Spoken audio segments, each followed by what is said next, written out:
iwewe ndiwe wandinoda, ndini ndichakupa zvaunoda, iwe uchindipa zvandinoda, asi ndichanyanya kuita zvaunoda.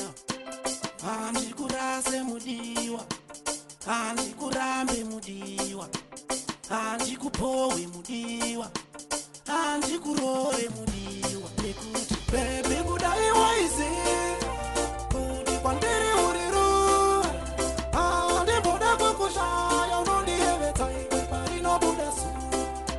Baby kudai waize kuti kwandiri uriru, handimboda kukushaya unondiyevedza iwe parinobuda zuva.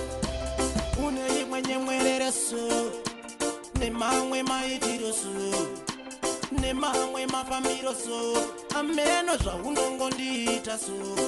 Handidi kukuona une mumwe munhu ukana kunzwa kuti washaya chimwe chinhu.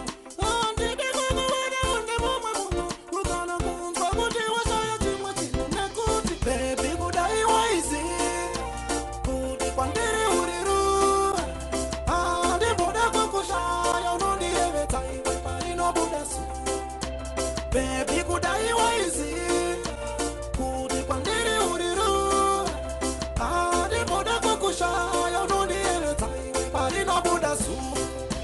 Iwewe ndiwe wandinoda, ndini ndichakupa zvaunoda, iwe uchindipa zvandinoda, asi ndichanyanya kuita zvaunoda. Handikurase mudiwa, handikurambe mudiwa, handikupowe mudiwa, handikurove mudiwa. Nekuti baby kudai waize